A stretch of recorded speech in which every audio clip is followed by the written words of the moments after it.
Vishwakarma service സൊസൈറ്റിയുടെ ആഭിമുഖ്യത്തിൽ ജനമുന്നേറ്റ യാത്ര സംഘടിപ്പിക്കുന്നു.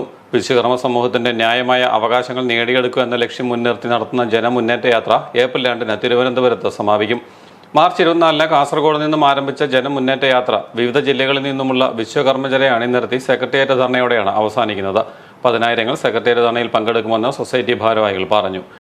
വിശ്വകർമ്മ സർവീസ് സൊസൈറ്റി പാർശ്വവൽക്കരിക്കപ്പെട്ട വിശ്വകർമ്മ ജനതയുടെ നിരവധി ആവശ്യങ്ങൾ മുൻനിർത്തി വിശ്വകർമ്മ സർവീസ് സൊസൈറ്റി മാർച്ച് 24-ാം തീയതി തുടങ്ങി ഏപ്രിൽ 2-ഓടുകൂടി സെക്രട്ടേറിയറ്റ് ധർണയോടുകൂടി അവസാനിക്കുന്ന വിശ്വകർമ്മ ജനമുന്നേറ്റ യാത്ര ആരംഭിച്ചിരിക്കുകയാണ്.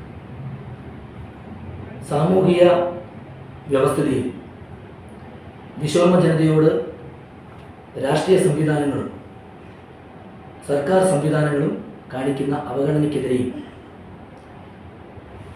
വിശ്വകർമ്മ ജനതയുടെ നിരവധി ആവശ്യങ്ങൾക്ക് നിരവധി നിവേദനങ്ങൾ നൽകിയത് പരിഗണിക്കാതിരിക്കുന്നതിൻ്റെ അവസ്ഥയിൽ വിശ്വകർമ്മ സർവീസ് സൊസൈറ്റി വിശ്വകർമ്മ ജനതയ്ക്ക് വേണ്ടി അവകാശ സമര പോരാട്ടം ആരംഭിച്ചിരിക്കുകയാണ്. പരമ്പരാഗത തൊഴിലാളികളായ വിശ്വകർമ്മജരുടെ തൊഴിലുകൾ സംരക്ഷിക്കുക, അപ്രൈസർമാരുടെ അവകാശങ്ങൾ സംരക്ഷിക്കുക, ജനസംഖ്യയ്ക്ക് അനുവാദികമായ സംവരണം അനുവദിക്കുക, വിദ്യാഭ്യാസ സ്ഥാപനങ്ങളിൽ അനുവദിച്ചിരിക്കുന്ന സംവരണം എയ്ഡഡ് സ്ഥാപനങ്ങളിലേക്ക് കൂടി വ്യാപിപ്പിക്കുക, അവസര സമത്വം, തുല്യനീതി എന്നിവ വിശ്വകർമ്മ സമൂഹത്തിന് ഉറപ്പുവരുത്തുക, ജാതി സെൻസസ് അടിയന്തരമായി നടപ്പിലാക്കുക, ക്ഷേമ പെൻഷനുകൾ കൃത്യമായി ലഭിക്കുന്നതിനുള്ള നടപടി സ്വീകരിക്കുക, കെട്ടിട നിർമ്മാണ ക്ഷേമനിധി പെൻഷനുകളും മറ്റ് ആനുകൂല്യങ്ങളും എല്ലാ മാസവും വിതരണം ചെയ്യുക തുടങ്ങിയ ആവശ്യങ്ങളാണ് സൊസൈറ്റി ഉന്നയിക്കുന്നത്.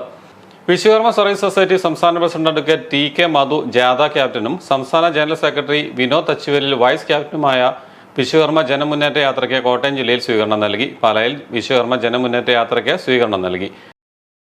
ഈ സംഘടന രൂപീകരിച്ചതിന് ശേഷം 56 കൊല്ലമായി. ഈ 56 കൊല്ല കാലഘട്ടത്തിൽ ജനങ്ങളുടെ ഇടയിലേക്ക് ഇറങ്ങിയിരിക്കുന്നത് ഇപ്പോഴാണ്. അതായത് ഏറ്റവും വലിയ പ്രത്യേകത. എന്തിനു വേണ്ടിയാണ്?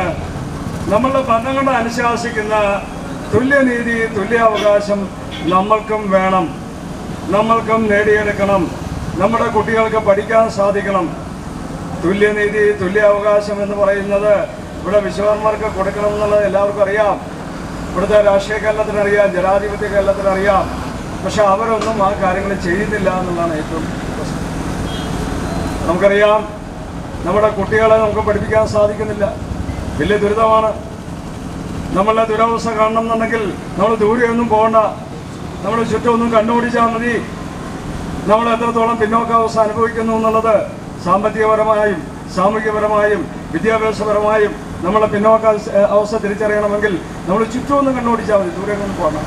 സംസ്ഥാന ഭാരവാഹികൾ ജാഥയുടെ ഉദ്ദേശ ലക്ഷ്യങ്ങൾ വിശദീകരിച്ചു. പാലായിൽ നടന്ന വാർത്താ സമ്മേളനത്തിൽ വിശ്വകർമ്മ സർവീസ് സൊസൈറ്റി സംസ്ഥാന president advocate T R. Madhu, general secretary Vinod Thachuvelil, secretary Vijayakumar, councillor advocate V. Deepu, ജില്ലാ സെക്രട്ടറി ഷാജി, താലൂക്ക് സെക്രട്ടറി ബിനു സുരേഷ്, മഹിളാ സംഘം ജില്ലാ ഖജാൻജി സുഷമ തുടങ്ങിയവർ പങ്കെടുത്തു.